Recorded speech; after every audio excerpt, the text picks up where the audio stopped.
Oba, tudo bem? Tudo, e Va- você? Tudo bom. Vamos dar um tempinho para aguardar o restante do pessoal, tá? Chegar mais gente. Sem problema. Sem problema. Você tá no Rio, né? Porque o curso vai ser presencial a partir de segunda-feira que vem. Ah, é? É. Ah, então, então esquece. Eu quero participar, é porque eu sou de São Paulo. Ah, tá. Esse, Eu o pensei que outro, fosse. não está escrito lá, presencial, lá na página Ah, da ABC Curso de Cinema, está escrito, né? é E que quando.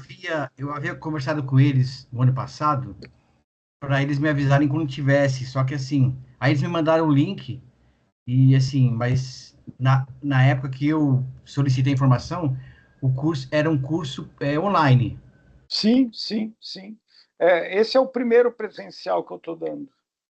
Ah, Agora, eu não legal. sei, se você se interessar realmente fazer, vamos ver se a gente encontra um jeito, né? Não É, vamos. na verdade, eu não sei exatamente se eu quero entender direitinho o que é o curso, porque eu não, Claro, para mim, acho que um voltado para roteiro seria o ideal, entendeu? não, esse é outro que eu dou lá e dou em outros lugares também, mas eu dou na ABC o curso de roteiro. O de hoje é dirigindo filme documentário, o de hoje é sobre documentário, Sim, sim, entendeu? mas na realidade era roteiro para documentário mesmo, que Sei, sei. eu tenho um projeto aprovado, tudo, né, e de um documentário, e aí Você é eu da queria. capital aí em São Paulo? Não, eu sou do ABC, sou da terra do Sei, Lula, sou de São Bernardo. muito bom. Hum. Vamos, assiste, vê se te interessa. Tá bom. Hoje eu vou dar uma Uhum. panorâmica do curso, Tá. né? Esse é o objetivo desse encontro. Aí o curso Uhum. só começa semana que vem, segunda-feira que vem. Tá. Como eu já te falei, está programado para ser presencial. A gente está abrindo essa Tá. experiência de ser presencial. Eu dou aula em outros lugares, dou aula num Casa de Arte de Laranjeiras, que é uma a CAL, né? É aqui um verdadeiro patrimônio da cidade do Rio de Janeiro, existe há 43 anos e é uma escola de teatro, né? Formou muita gente, muita gente, Paulo Gustavo, Pochar, Entendi. é um lugar incrível, incrível. Meu filho agora está lá, acabou de se formar a graduação lá. Eu dou aula lá também de roteiro, mas lá é roteiro que pode ser tanto ficção quanto de documentário. Mas vamos Eu, aguardar. eu também eu trabalhei bastante tempo com teatro aqui, assim, Sei, na parte de dramaturgia, né? Assim, entendi, entendi. fiz aula com É diferente, pessoas são duas conhecidas. linguagens distintas Sim, que têm sim. suas Mas a minha área de peculiaridades, formação mas é o que todas audiovisual. têm em comum é a Isso, dramaturgia, né? O que essas duas, é, ao menos, têm em comum é a dramaturgia, né? é. A minha Vamos área, ver o que você bom, acha e a gente volta a falar. Oi, tá Fabiana, ótimo. tudo bem? Fabiana, tá me Oi, ouvindo? Bebeto, tudo bem? E aí, Desculpa, tudo bom? tudo bom? Estamos aí. Você é do Rio, né? Eu moro no Rio, eu não sou do Rio, mas moro aqui há 15 anos. Estou por Ah, aqui. tá. E você sabe que o curso é presencial, né? Só Sim, esse. sim. Na Ah, verdade, por isso que eu me interessei, assim, achei que... eu propus que a gente tivesse essa experiência, que na Cal, nesse lugar que você deve conhecer, morando aqui no Rio, né? Aham, eu estou fazendo um curso de roteiro. Lá, Vai começar amanhã. Tô até... Eu tenho dificuldade com nomes, mas é uma... Tentando achar aqui com a... Ah, esqueci, mas... Enfim, é uma roteirista de novela, de sei, sei. filmes. Eu dou aula Esqueci o lá, eu nome. estou indo para o terceira ou quarta edição, é um curso chamado que deve começar agora em março. Ele vai estar anunciado a Ah, que partir legal. roteiro O Sonho de um Filme, que é uma frase de um roteirista que foi roteirista do Luis Buñuel, aquele cineasta espanhol chamado Sim. Jean-Claude Carrière, que eu gosto muito, assim, que ele tem uma visão mais europeia, não tão americanizada, tão convencional, assim, tão amarradinha, né? De cinema mesmo, né? Da história do cinema, de roteiro, né? Mas bacana. Sim. E é isso, né? É isso. Você trabalha com o quê? Eu trabalho na área de audiovisual, de comunicação institucional. Sei. Eu trabalho supervisionando agências que fazem os vídeos institucionais para a gente. Então, já tem algum tempo assim que eu já tenho trabalhado nessa área. Arrisco tanto no roteiro quanto na direção, mas não tenho. É mais nos meus estudos sozinha, sabe? Eu leio muito e tal. E aí a minha ideia desse ano era exatamente de aprender. Por isso o presencial me seduziu um pouco, porque a ideia de aprender o que eu já faço na prática para fazer melhor. Claro. É um pouco essa. Esse é o caminho, pelo que você está me expondo. Só tenho a dizer, prossiga, que você vai achar, né? Sobretudo essa experiência de fazer sozinho, de se interessar e se mobilizar para estudar sozinho. Essas são as pessoas que vão em frente. Eu trabalhei durante 6 anos como freela do UOL, escrevendo para reportagens de rua, né? Muito pensando histórias, contando histórias de quem conta história para mim. E aí isso também vem. Eu tenho uma certa experiência com personagens lá na minha empresa. Eu trabalho muito com personagens, de pensar o impacto que a empresa gera na vida das pessoas, né? O impacto positivo, porque é uma comunicação mais institucional, mas eu trabalho diretamente com as pessoas. Então, eu vou para as comunidades, eu vou para as casas das pessoas entrevistá-las, e, enfim, e acompanhar também esses outros projetos. Enfim, é muita coisa, mas eu faço tudo muito do que eu sei, do que eu acredito que é. Eu sou historiadora de formação, então também veio um pouco dessa veia da história oral. Bebi desde nova muito dos filmes do Eduardo Coutinho, aquela coisa de aprender, ouvir, tirar o melhor das pessoas, enfim. Mas eu sinto muita falta, assim, como eu também não sou formada em comunicação e nem em audiovisual, tudo meu foram estudos, né? Dentro dessa perspectiva de estudar para aprender, assim, e ir fazendo. Então, esse ano eu tirei como meta também aprender com quem sabe fazer, enfim, eu acho que também você ajuda está muito. pronta para trocar, né? Porque no fundo é uma troca, né? E você Sim. falou uma coisa aí que usou uma expressão que eu acho uma belíssima definição do roteirista, né? Eu conto histórias que as pessoas me contam.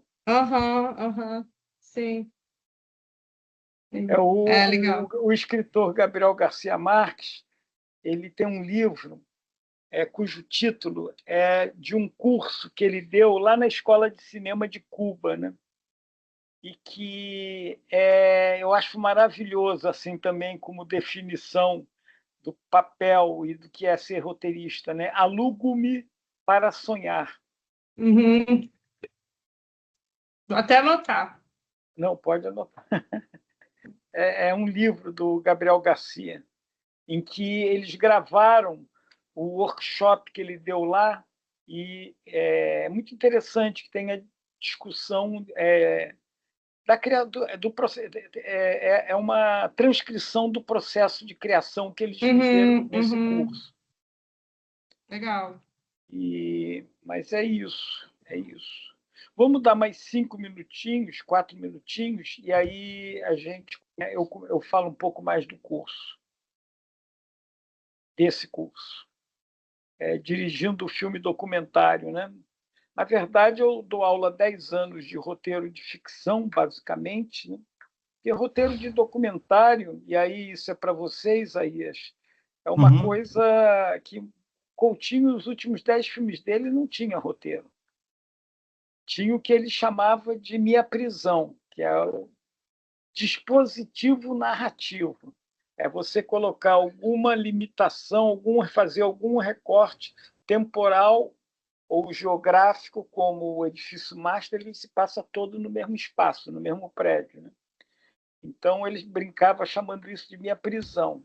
E, a partir disso, é que ele criava situações. Ele criava uma situação em que a câmera ligada para filmar aquela situação, o material que ele trabalhava era esse. Isso é que importava para ele. O que conseguia se conversar, se fazer, né, com a câmera ligada dentro de determinadas limitações impostas por ele mesmo, né? Então, quando ele estava fazendo Edifício Mármore, pô, tem um cantor de ópera naquele prédio ali em frente, maravilhoso. Ele falou, não, não, obrigado. Ele falou da alma do copacabanense classe média, né? Porque Copacabana tem muitas comunidades faveladas também, a partir de um único edifício, das pessoas que moram num único edifício. Mas ele usou esse recurso, que isso se tornou, e aí isso é uma das coisas que a gente vai conversar, os dispositivos narrativos se tornaram uma das principais estratégias, vamos dizer assim, para os documentários brasileiros contemporâneos. É claro que isso é feito no exterior também, mas uma das modalidades... A grande questão é que o Estado ele tem vários problemas. São problemas sociais, problemas estruturais, são problemas de acessibilidade, problemas de representatividade. Natan? E quando ele faz um edital de cultura, ele tenta... Eu acho que o Natan entrou com o áudio ligado dele. Desses problemas que a gente tem sociais. Natan? Oi, Natan. Oi, Natan. Você está me ouvindo, Natan?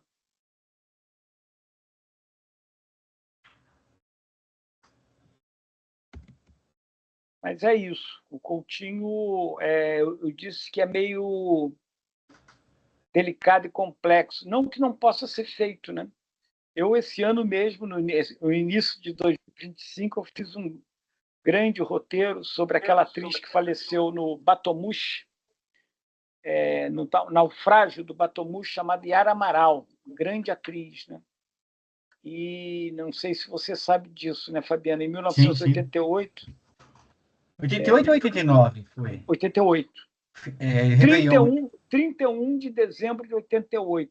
Tá. Você sabia disso, Fabiana? Que eu teve um naufrágio. Esse naufrágio impactou tanto a sociedade brasileira, não só a carioca, que hoje em dia existe uma comunidade favelada chamada Batomush. Não sabia. Né? Não sabia. É o nome do barco, né? E... A HBO não lançou, né? Oi? A HBO, acho que lançou Lançou. Uma série, né? Eu ganhei esse edital, eu entrei nesse edital no segundo semestre de 23. Ali, quando a gente estava entrando, a gente já sabia que a HBO estava fazendo alguma coisa. Mas como a gente não queria fazer uma coisa true crime, vamos dizer assim, né, de estilo Ninho do Urubu, Boate Kiss, né, Batomush, a gente entrou, eu escrevi o projeto e no segundo semestre de 2024 a gente soube que a gente tinha ganho.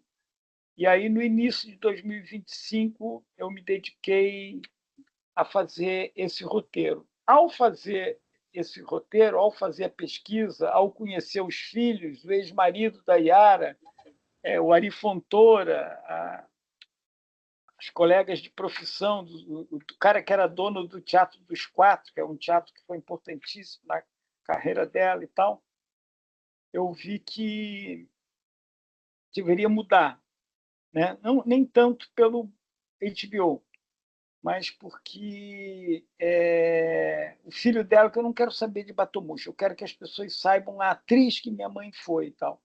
Aí virou Yara, o título original era Batomush, Ninguém Sabe do Amanhã, e a gente entregou para a Secretaria de Cultura do Rio um roteiro que eu eu sou suspeito, naturalmente, né? Mas é um roteiro de documentário que eu sei que, quando sair, vai mudar alguma coisa. A gente mudou para Yara Amaral, Ninguém Sabe do Amanhã. A Yara Amaral, na época, era uma estrela. Não, é uma estrela do top da Marília Pêra, da Dinah Spatz. Sim.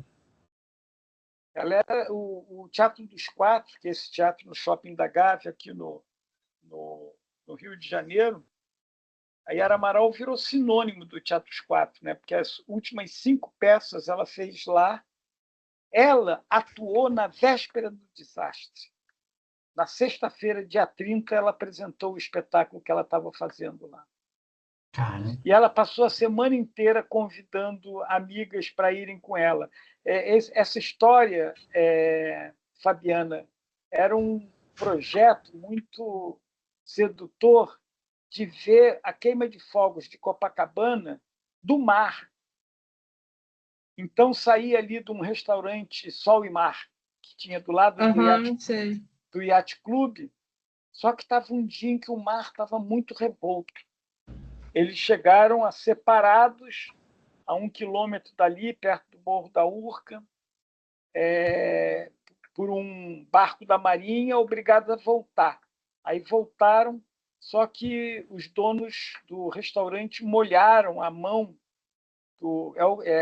não tem, isso nunca foi provado, né? Mas tem gente que disse que viu os caras entregando um envelope com dinheiro e tal, e aí liberaram e 15 minutos depois o barco afundou. Saíram 2 barcos desse projeto, Batomus 3 e Batomus 4. O Batomus que afundou, o Batomus 4. Morreram 55 pessoas. Aí virou Yara Amaral, e eu fiz um roteiro. Disse tudo isso para falar que, muito embora os meus outros projetos, né, que os outros longas todos que eu fiz, nem todos tinham um roteiro clássico, sequência 1, sequência 2. Uhum. Mas você, para entrar em alguns editais como esse, eles pedem, e aí você tem que fazer, mesmo sabendo que depois muita coisa vai mudar. Bom, eu vou falar do curso, então. Eu acho que já são quase 7h20, né? Falar rapidamente do curso. O curso se chama Dirigindo o Filme Documentário, Reescrevendo o Real. Aí,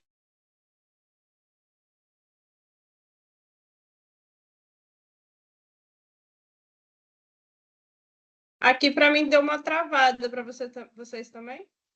Também. Então, são 2, praticamente como se fossem 2 Beto, lados. deu uma travada.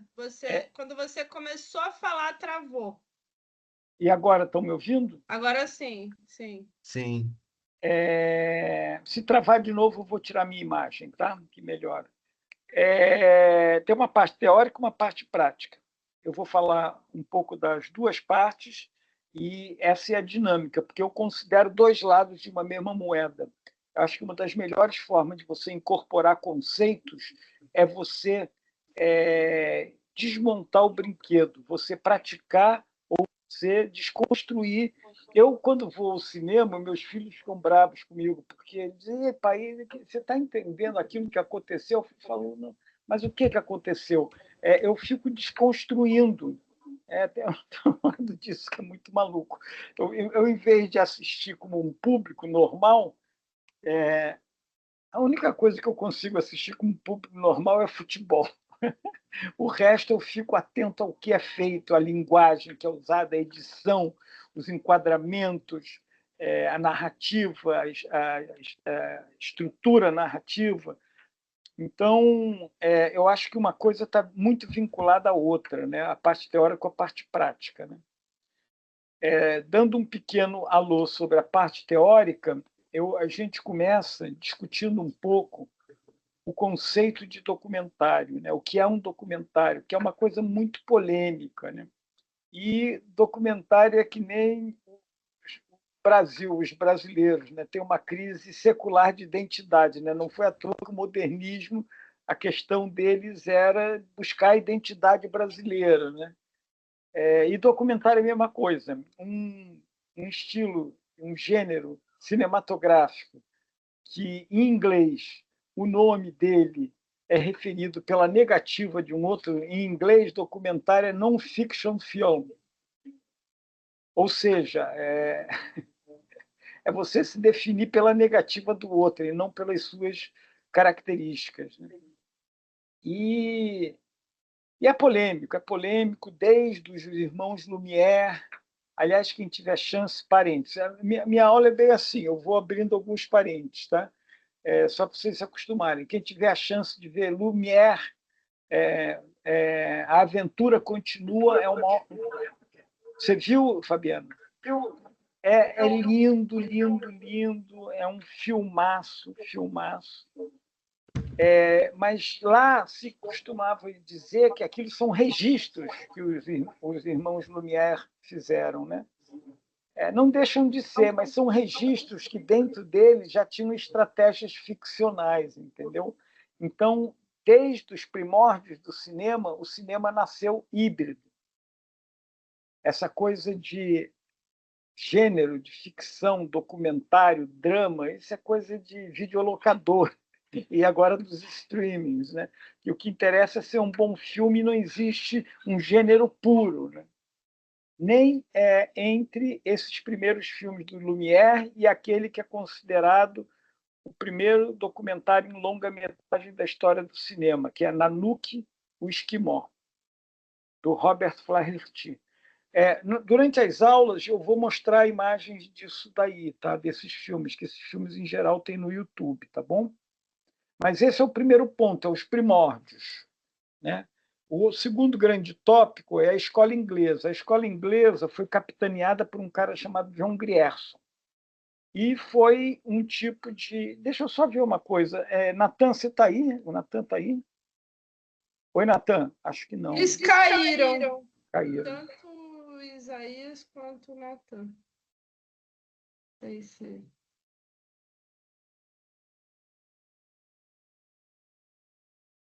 Bom, vamos lá, a gente, Fabiano. O segundo ponto é essa escola inglesa.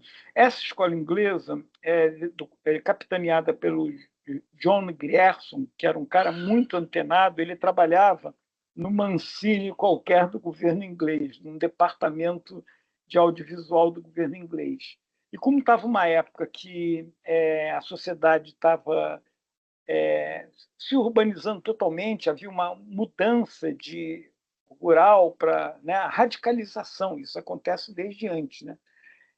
Tinha um sentido de educativo os documentários, né? Uma preocupação com a finalidade, com a formação do cidadão, né? E isso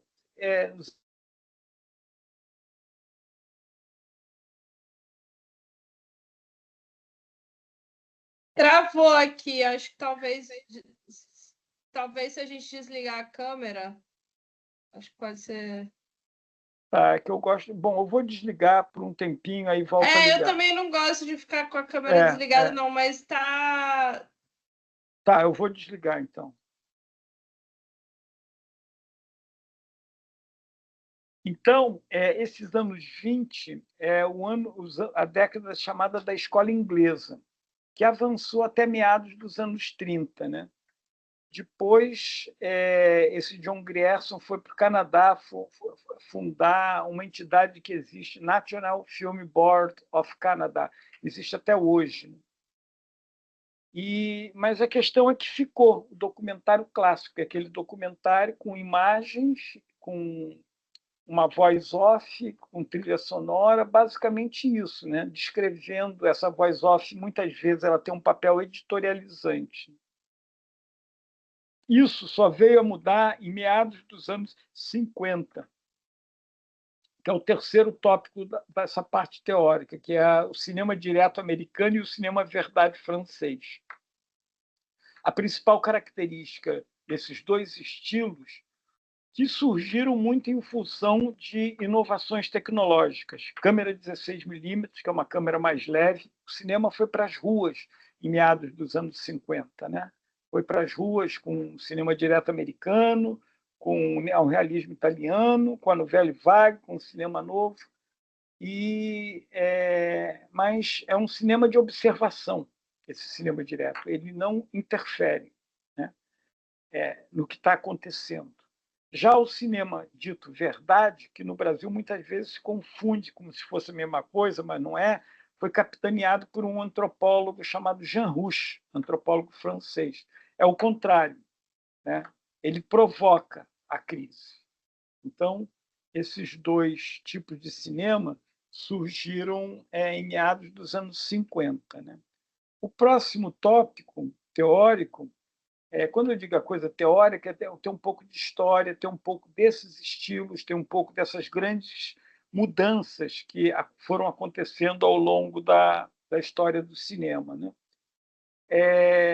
É o cinema social, é o cinema do cinema novo, é o cinema da caravana Farcas, né? E isso teve seu auge nos anos 60, início dos 70, sendo que depois começa a surgir um documentário de ruptura aqui no Brasil. Né? São filmes experimentais, em que a principal expressão é o Arthur Omar, que é um cineasta vivo até hoje, e ele tem um filme que a gente vai assistir chamado Congo. Né? A partir disso, perdurou até aí 70, 80, e nos anos 90 é considerado documentário brasileiro contemporâneo, os documentários feitos a partir de meados dos anos 90. E aí entra o documentário brasileiro contemporâneo, que tem como principal característica a criação desses dispositivos narrativos, que tem documentários que são documentários de busca, né, em que o próprio processo de pesquisa faz parte do filme. Tem também docs de acompanhamento e convívio. Tem um cara chamado Carlos Nader, que ele tem um filme chamado Pancinema Permanente, que ele acompanhou por muito tempo Ali Salomão, um poeta já falecido, muito glauberiano, fala e gesticula, muito performático. Né? Ele era amigo e, de vez em quando, ele filmava o Ali. O Ali, estou indo para a Síria, porque ele era de origem libanesa, para dar uma entrevista para a televisão. Você quer me acompanhar? Aí o Carlos Nader foi. E outros filmes, né? Vocação do Poder, do José Joffre e Eduardo Escorel, é um filme que acompanhou 6 candidatos a vereadores numa das eleições que teve aí. Esse Vocação do Poder é de 2004. Né? Acompanhou a campanha política de 6 vereadores. Tem os docs de ressignificação de arquivos, que você pegar a imagem de arquivo e pela edição e pelo um texto qualquer off, você mudar o sentido, ressignificar aquelas imagens de arquivo. Tem o filme ensaio, em resumo, tem os docs assumidamente híbridos, né, de gênero ficção e gênero documentário.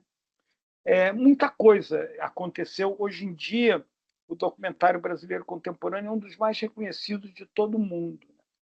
Não é à toa que agora a Petra Costa deve, de novo, talvez concorrer, ser como uma das 5 concorrentes ao Oscar. E surgiram os docs feitos pelas pessoas de periferia, os docs feitos por indígenas e por meninas pretas, descendentes afros. E resumo, e ultimamente um doc feito por neurodiversos, né? Pessoas com algum tipo de deficiência. A gente vai ver tudo isso mostrando filmes, e essa parte do documentário brasileiro contemporâneo é a parte mais longa do que a parte histórica. Né? A parte histórica tem 3 tópicos que eu falei rapidamente, e com isso a gente chega no documentário que é feito hoje em dia, aqui no Brasil. Né? É claro que isso tem uma correspondência fora, né, no exterior. Né? Não interessa. A coisa do dispositivo narrativo também tem crescido fora, mas é muito rico, muito diverso, muito forte, muito intenso, né? Isso, novamente, tem a ver com inovações tecnológicas, que foram as inovações digitais surgidas nos anos 90, né? O meu último documentário, que eu fiz com o Cavi Borges, esse ótimo, grande amigo e maravilhoso ativista do cinema, né? E diretor, ele é um ótimo diretor, ele a companheira dele, a Patrícia Niedermayer.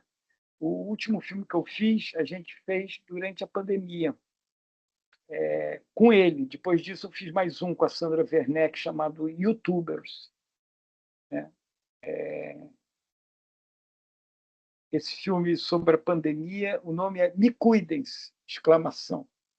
É a brincadeira pronominal que diz: se você se cuidar, você está me cuidando, e ao me cuidar, eu estou te cuidando.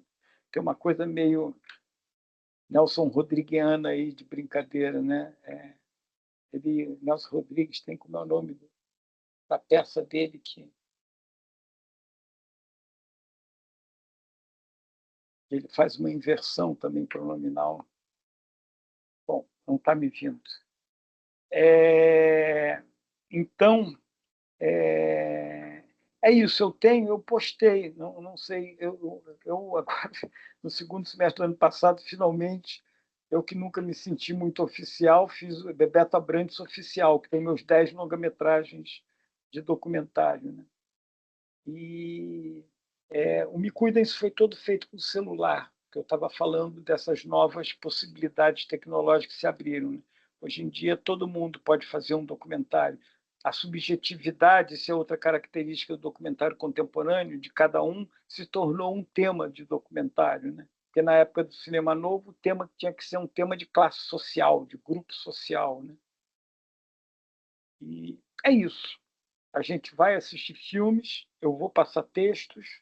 Outra coisa que eu acho super importante é na parte prática, em que cada aluno vai desenvolver um projeto de documentário, na medida em que for sendo enviada a sinopse, o argumento, que a gente discute isso no horário da aula, porque eu já tive a experiência de vamos ler isso aí, 2 liam, os outros 7 não liam, e ficava uma coisa.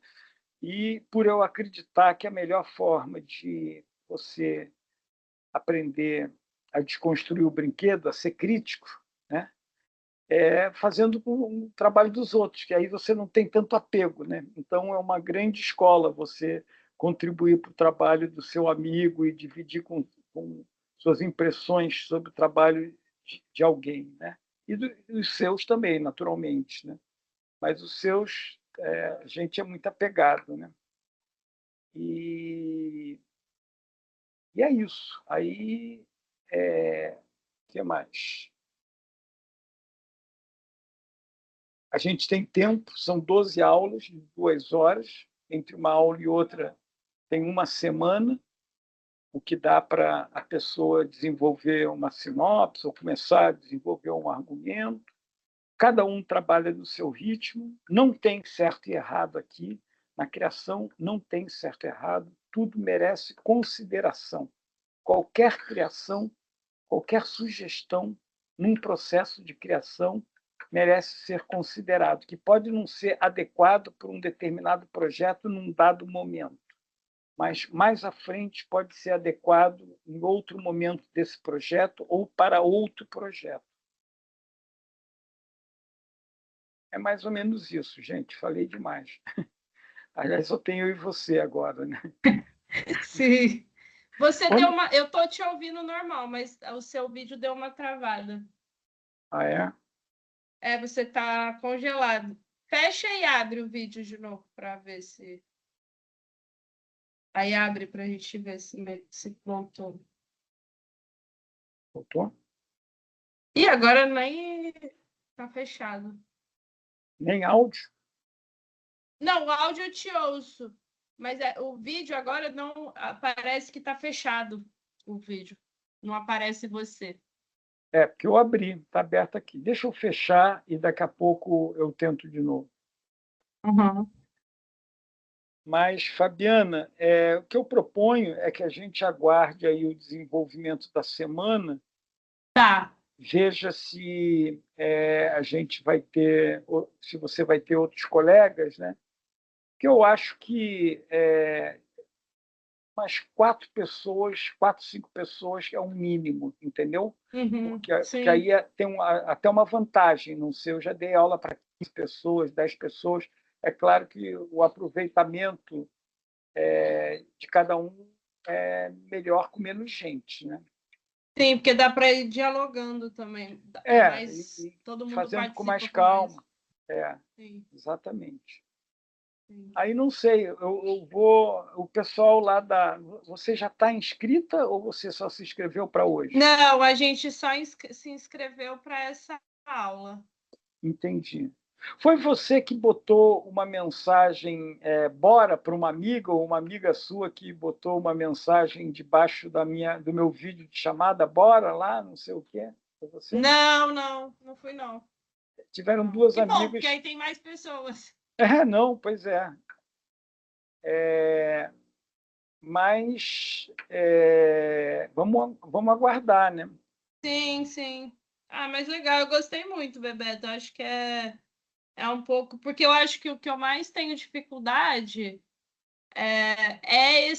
são esses processos, né? Porque como eu faço.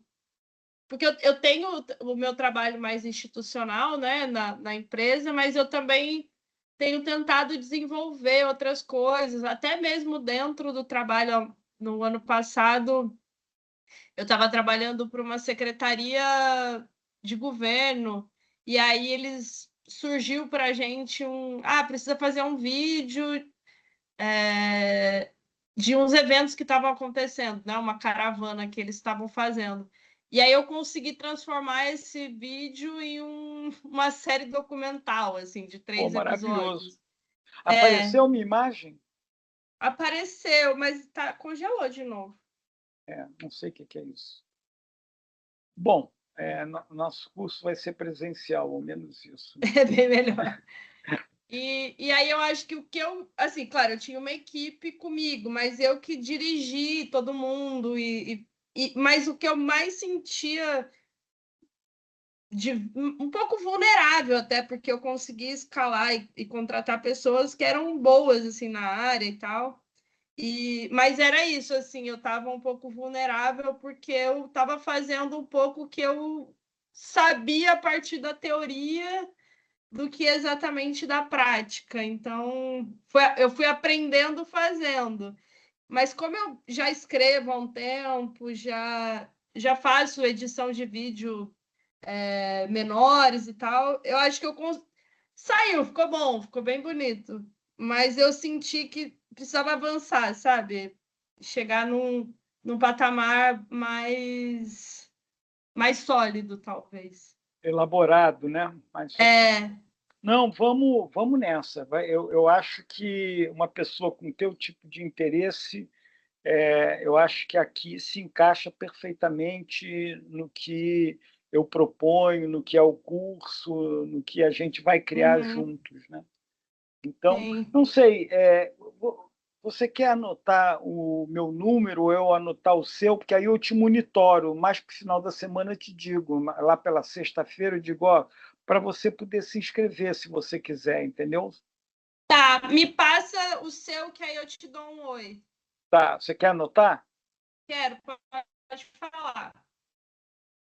O meu é 99768 968 Pode falar. 99768 3748. Tá, vou te dar um oi agora saindo da aula. Aí... Tá bom. Mas legal, aí a gente vai se falando e também Vamos falando. Se acabar não rolando, aí se você puder ir me passando outras possibilidades de curso que você tiver, até fora da ABC Cine, enfim. Eu devo dar. Está programado para. Eu dou aula em 3 lugares: na Academia Internacional de Cinema, que eu dou há 10 anos, e o curso que eu dou lá é interessante porque são 30 aulas de 2 horas. Então, a gente tem tempo de trabalhar com calma, de se conhecer, de aprofundar, entendeu? Eu já estou na décima, eu vou estar programado para abril a 11ª edição desse curso. Ele é online. Dou aula na Cal também. A aula na Cal é presencial também. Talvez isso seja uma boa. E eu devo começar um curso no início de março. Tá. E tem esse aqui que, se tiver mais uns 3 alunos, a gente faz específico de documentário. Os outros cursos, na Cal e na AIC, Academia Internacional de Cinema, eles são de roteiro, mas tem gente que faz roteiro documentário e tem gente que desenvolve o roteiro de ficção, entendeu? Sim. A gente podendo ir, porque é isso, assim, eu acho que eu tenho interesse nos dois, acho que não é uma... Porque eu acredito que você saber a estrutura, você acaba aplicando, né? Consegue aplicar a estrutura, não sei, claro que ficção é muito mais... Tem uma outra estrutura mais complexa, mas também você saber e fazer o documental, não sei, posso também estar Não, sendo... é um engano achar que a ficção tem uma estrutura mais rica, mais complexa, como você falou, e o documentário não. O documentário também é construção de linguagem. Também tem esse projeto da Yara Amaral. Quando o filho me falou, o Bernardo falou, não quero nada com Batomuxo e tal, o que eu fiz? Pensando em termos de ato, eu botei o ato 1 como se fosse uma biografia da Yara, em que ninguém fala de naufrágio, entendeu? Da tragédia. E aí eu vou fazer isso dentro do Teatro dos Quatro. Eu vou fazer 2 ou 3 diárias lá dentro, e as pessoas que trabalharam com ela lá, os filhos que eram obrigados, ela obrigava a ir ver as peças, e eles ficavam fazendo maior bagunça, entendeu? Eu vou preparar o palco com cenários das 5 peças, né? Com uma recriação de cenários, de alguns cenários, uns poucos cenários das peças, e vou jogar as pessoas lá, porque aquela era a segunda casa dela. Só que aí vai, num dado momento, acontecer a tragédia, entende? E aí não vou mostrar atrás, não vou fazer imagens de se afogando. Não, eu vou fazer esse momento, finalizando o primeiro ato, com a tela em black e um roteiro sonoro. Eu escrevi um roteiro sonoro desde a hora em que eles se encontram na porta do restaurante Sol e Mar, aquela animação, não sei o quê, até na hora em que...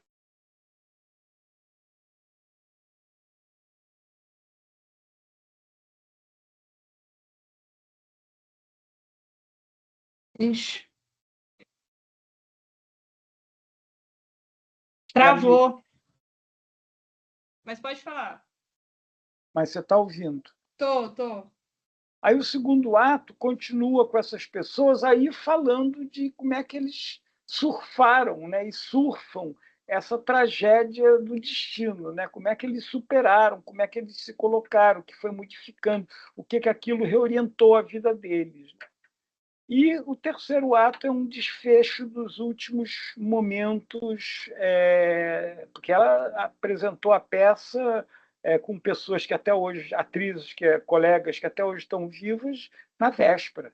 Teve muitas que foram convidadas e não foram. Teve uma que decidiu ir, só que não conseguiu chamar um táxi para ir, para estar lá 11 horas. E aí escapou, não foi. Ela tentou ir e não conseguiu. Então, aí tem essas... É um filme sobre a Yara Amaral, mas ampliado para uma questão do destino, né? De como a gente lida com as crueldades do destino. Né? Sim, legal.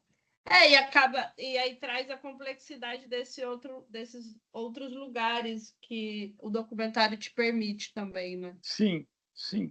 Agora, isso é uma construção, né? Essa história de produzir lá dentro do Teatro dos Quatro situações que vão despertar e relembrar a memória das pessoas que vão estar lá, isso eu estou criando uma produção, né?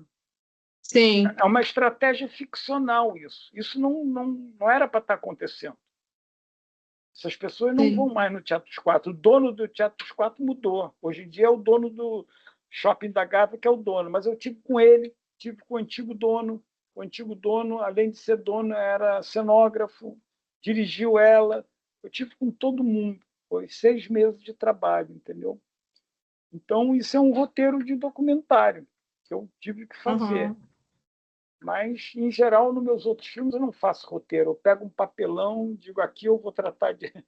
Aí é outra coisa. Faço um arquipélago de situações, né? E quando chega na hora da edição, muda mais ainda, né? Sobretudo quando... Sim, que ainda tem isso, né? Ainda tem isso. Quando o montador é legal, aí que eu adoro, o montador que dá opinião e tal, que aí muda novamente, né? Sim. Mas é isso. Vamos ficar assim, então, Fabiana. Eu te dou, de qualquer forma, a gente volta a se falar até o final da semana, tá bom? Isso, tá bom. Eu vou te dar um oi lá no WhatsApp. Tá. Tá legal. Então, tá Deixa bom. eu só... Peraí, só para, ao menos para se despedir, poder dar um adeuzinho aqui. Tchau. Tchau.